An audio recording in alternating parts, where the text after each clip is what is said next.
हाय आदाब सलाम नमस्कार सत श्री अकाल। मैं रोशन कुशवाहा और आप देख रहे हैं times of Sitamarhi. Times of Sitamarhi में आपका स्वागत है। जी हाँ, मैं फाइनली अभी जाले विधानसभा क्षेत्र में हूँ और वहीं पे जाले विधानसभा क्षेत्र के जो कैंडिडेट है, प्रत्याशी है AIM यानी ऑल इंडिया मजलिस इत्तेहादुल मुस्लिमीन के, जी हाँ, फैसल रहमान साहब अभी हमारे साथ है। किस तरह की तैयारी है और क्या लगता है, क्या मोमेंट है, जी हाँ, उसी पे चर्चा करते हैं। जैसा कि आप सभी को पता है कि 5 से 6 महीने के बाद बिहार में विधानसभा की चुनाव होने वाली है। बहुत उम्मीद थी कि आरजेडी अपने गठबंधन में शामिल करेंगे, लेकिन फाइनली ऐसा कोई चर्चा नहीं हुआ। कहते सर, हमारे चैनल में स्वागत है टाइम्स ऑफ सीतामढ़ी में। धन्यवाद, और जितने भी लोग देख रहे हैं उन सबको धन्यवाद। किस तरह की सर तैयारी चल रही है अभी जाले विधानसभा क्षेत्र में? हम लोग पूरा ग्राउंड लेवल पे हम लोग का तैयारी है। जीरो एकदम समझिए कि कोई ऐसा वार्ड नहीं बचा होगा या कोई ऐसा घर नहीं बचा होगा जहां हम लोग नहीं पहुंचे हों। हम लोग डोर टू डोर कैंपेन कर रहे हैं और 1 साल पहले से कैंपेन कर रहे थे MIM में।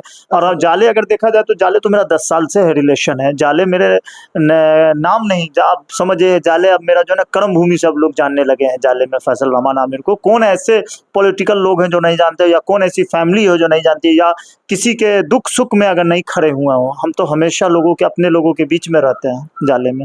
सर 3 ऐसा काम आप बताइए कि जाले विधानसभा क्षेत्र में ये काम बहुत जरूरी होना, जो अभी तक 3 बार से भाजपा के जो विधायक जीतते रहे लेकिन उस पर किसी का ध्यान नहीं गया हो, ऐसा कुछ? देखिए, सबसे पहले 3 काम जो ऑलरेडी जो है, 3 जरूरी चीज, उसी को अगर ढंग से कर दिया जाए तो जरूरतें नहीं होगी। सबसे पहला हॉस्पिटल। हॉस्पिटल में अभी भी दवाइयाँ नहीं सही से मिल पा रही है। अभी भी हॉस्पिटल में सही से लोगों को सुविधा नहीं मिल पा रही है। एम्बुलेंस अभी भी ढंग से किसी के घर पे नहीं जा पा रही है, पहला। दूसरा, सबसे बड़ा जो समस्या है जाले बाजार को लेके है। जाले बाजार बहुत कम स्पेस है और जाम अगर लगता है तो घंटों घंटा जाम लगता है। तो उसको ऐसा नहीं हो कि वहाँ के भी लोगों को परेशानी हो, जिन लोगों का दुकान है। उसको एक पहले बैठ के पूरी प्लानिंग के हिसाब से उसको देखा जाए कि इसका क्या सुविधा हो सकता है, उसका एक रास्ता निकाले वहाँ के लोग, वहाँ के लोगों के लिए रास्ता निकाले। दूसरा सबसे बड़ा, वहाँ कोई ढंग का कॉलेज नहीं है। डिग्री कॉलेज है जो, वो भी सही से नहीं चल पा रहा है। तो वहाँ एक कॉलेज की होने की बहुत ज़रूरत है, क्योंकि वहाँ से लोग दरभंगा आते हैं। अच्छा, दरभंगा आते हैं पढ़ने के लिए। अगर ढंग से वहाँ कॉलेज हो जाए तो क्या जरूरत है वहाँ दरभंगा आए लोग, वहाँ भी पढ़ सकते हैं। इससे बड़ी चीज तो वहाँ कॉलेज का होना बहुत जरूरी है। तीसरा, वहाँ कोई ऐसा इंडस्ट्री टाइप का लगे जो लोग वहाँ रोजगार से जुड़ जाए। और बहुत सारी चीजें, करप्शन तो पूरा एकदम चरम सीमा पे है। वहाँ कोई भी आप ब्लॉक में जाइएगा तो 5 लोग पहले से बैठे होते हैं कि ये काम कराएंगे, इतना लेंगे। अब बताइए, गरीब लोग 50 रुपया दे के अगर काम कराएंगे तो क्या फायदा है? काम तो ऐसा होना चाहिए कि फ्री में हो जाना चाहिए। सर, आपने भ्रष्टाचार की बात कहा, तो जैसे और जगह पूरे बिहार में तो है ही, वैसे हर जगह ब्लॉक में जो लोग एक आवासीय जातीय बनाने के लिए भी पैसा देना पड़ता है। बिल्कुल बिल्कुल बिल्कुल। अभी बहुत पहल क्यों नहीं है? मतलब इस पे पहल कर ही नहीं सकते हैं, पहल हो ही नहीं सकता है। सर, क्या कारण है जो आरजेडी अपने गठबंधन में AIM को शामिल नहीं करती? अब वो क्या चाहती है आरजेडी तो वही ना बताएगी कि गठबंधन में क्यों नहीं शामिल करना चाह रही है। अब तो वही बताएगी, आरजेडी बोलेंगे, आरजेडी के ही लोग बोले, आरजेडी के नेता बोले, आरजेडी के राष्ट्रीय अध्यक्ष बोले, आरजेडी के सर्वोत्साह जो अभी बने हुए हैं तेजस्वी प्रसाद यादव जी, वो बोले क्यों नहीं शामिल करना चाहते हैं MIM को। आप जो जाले से लड़ रहे हैं चुनाव, और वहाँ पे फिर आप पे एलिगेशन लगाया जाए कि आप बी टीम का काम कीजिएगा जब उसका प्रत्याशी हारेगा। आरजेडी ही अगर वहाँ अगर चाहती है कि बीजेपी को हराना, तो हम चुनाव लड़ रहे हैं, आरजेडी वहाँ अपना कैंडिडेट नहीं दे। अगर हम आरजेडी को बोले कि बी टीम है, आरजेडी बी टीम है, अभी दिल्ली में तो साबित हो गया। जी। 2 चुनाव, उपचुनाव हम लोग 2 ही सीट पे चुनाव लड़े।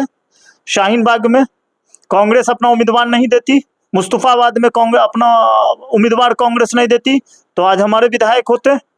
तो वहाँ वोट कटवा कौन हुआ? एक जगह हम 40,000 वोट से आगे रहे, एक जगह हम 27,000 वोट से आगे रहे। MIM के दोनों प्रत्याशी हमारे, एक शफीकुर रहमान साहब ओखला और ताहिर भाई मुस्तफाबाद, 27,000 से ताहिर भाई आगे रहे, 42-47,000 से शफीकुर रहमान ओखला सीट से हम लोग आगे रहे। कांग्रेस वहाँ तीसरे नंबर पे रही। तो आज कांग्रेस बी टीम नहीं हुई, उसको काहे नहीं बी टीम बोलेंगे? कांग्रेस से ज्यादा आज वोट हमारे पास है, MIM के पास है। है कि नहीं है? बिल्कुल बिल्कुल सर, वोट प्रतिशत में दिल्ली में हाँ, उसके बाद 5 विधायक हमारे हुए कि नहीं हुए? हम विधानसभा कितने सीट पे लड़े सीमांचल में?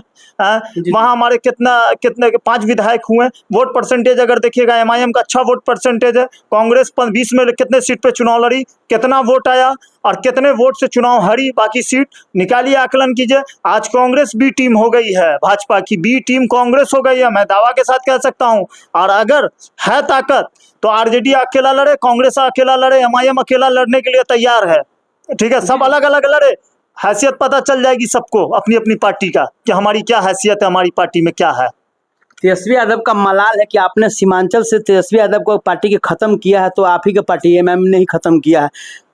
आपने 2020 के विधानसभा चुनाव में 18 सीट पे चुनाव लड़ती है आरजेडी, बाकी बचा हुआ सीट दे देते हैं, 24 सीट में से दे देते हैं कांग्रेस को।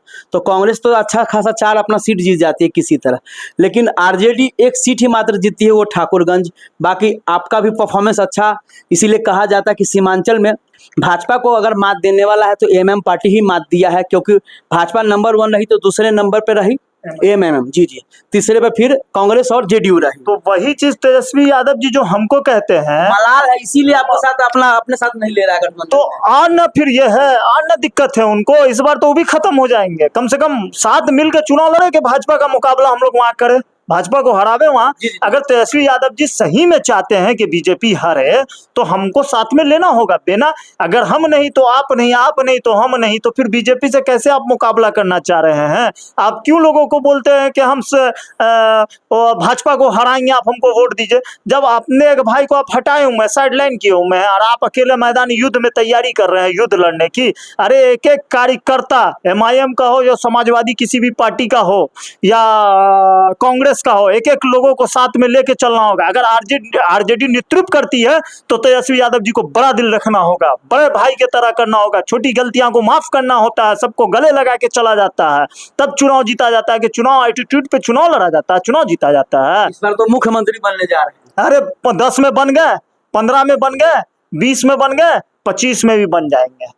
सपनों में मुख्यमंत्री बन सकते हैं, जमीनी हकीकत जब तक नहीं, जमीनी अपना ग्राउंड लेवल को मजबूत करेंगे तब तक मुख्यमंत्री नहीं बनेंगे। आप नोट कर लीजिएगा। और दूसरी चीज हम आपको बता देना चाह रहे हैं, तेजस्वी यादव जी के पास 25 का सुनहरा मौका है। अगर 25 में मुख्यमंत्री बन गए तो बन गए, अगर 25 में मुख्यमंत्री नहीं बने तो आप मेरी इस बात को नोट कर लीजिएगा, 40% लोग उनकी पार्टी को 25 के बाद अलविदा कह देगा, टाटा बाय बाय कह देगा, चाहे वो किसी भी दल में जाए, मगर पार्टी को इस्तीफा दे देंगे। आप इस मेरी बात को नोट कर लीजिएगा। जब कोई पार्टी 20 साल 25 साल से सत्ता में नहीं आएगी तो कौन रहेगा, कौन लोग साथ में रहेंगे, बताइए ना। आरजेडी के साथ आप कहते हैं, आरजेडी के साथ बिहार का मुसलमान इस तरह ज्वाइंट है कि हमको कहता है कि बी टीम, और उनके साथ वफादारी के साथ है। और वो क्या करते हैं वफादारी में, हम आपको बताते हैं एग्जाम्पल। देखिए, मुसलमान को आप टिकट कितना देते हैं? 10 ठो 12 ठो देते हैं। जहां टिकट आप देते हैं वहां भी यादव भाई जो है मेरे 60% देते हैं, 40% 30% नहीं देते हैं, जिसका परिणाम है अब्दुल बारी सिद्दीकी क्यूटी हार गए, दुजाना साहब वहां सुरसंड हार गए, भोला यादव जी चुनाव हार गए, ठीक है, बहादुरपुर हायाघाट से हार गए, आर के चौधरी बहादुरपुर हार गए। तो 30% यादव तो आप भाजपा को सपोर्ट कर रहे हैं, और खास करके लोकसभा में तो 60% कह सकते हैं, 40% कह सकते हैं, 50% कह सकते हैं, चलेगा। एक चीज। दूसरी चीज, मुसलमान इस तरह उनके साथ वफादारी के साथ है कि एमआईएम के हमारे दल के 4 विधायक आरजेडी को सपोर्ट कर दिया, जिसमें अपने ईमान का भी समझौता कर दिया। जनता को तो ऐसा धोखा दिए हैं 4 विधायक कि जनता तो चुन के इस बार चारों का हिसाब लेगी सीमांचल में, इसमें कहीं दो राय नहीं है। आप हमारे साथ गलत कर लीजिएगा, मगर जनता के साथ गलत कीजिएगा तो जनता कहीं के आपको नहीं छोड़ेगी। जनता इस बार तो बदला लेगी ही, ठीक। पहली चीज वो चलेगा, ठीक है, 4 चलेगा आपके साथ। और आपके पार्टी के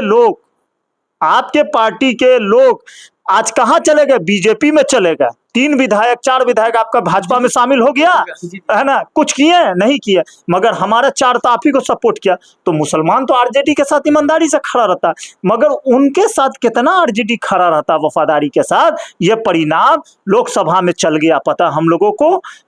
तेजस्वी यादव जी गठबंधन में लोग, कांग्रेस, राहुल गांधी जी, तेजस्वी यादव जी, सब लोगों ने मिलकर किया कि जिसकी जितनी हिस्सेदारी उसकी उतनी भागीदारी, और भागीदारी 18% मुसलमान आबादी हुआ बिहार में। हमको कितना टिकट दिए, 2 ठो लोकसभा दिए, 40 में 2, हमारा 2 ही होता है, और वो भी 2 किसको दिए, एक मधुबनी में दे दिए और एक शाहनवाज भाई को दे दिया। पहले से तय था कि जीतने वाले हैं, जीतने वाले हैं नहीं, MIM को छोड़ के आए थे, तो यादव लोग वोट नहीं देते ना, नहीं दिया, कहाँ दिए नहीं, तो अपना वो यादव जी को वोट दिया, हाँ, जीते हुए सांसद। बिल्कुल बिल्कुल बिल्कुल। और शाहनवाज साहब जो वहां से चुनाव लड़े तो उनको इनाम देना था, क्योंकि MIM को छोड़ के गए थे, तो इनाम तो तेजस्वी यादव उनको लोकसभा का दे दिए, मगर जनता ने ऐसा इनाम दिया कि वो कहीं के होके नहीं रहे, तो न इधर के रहे न उधर के रहे।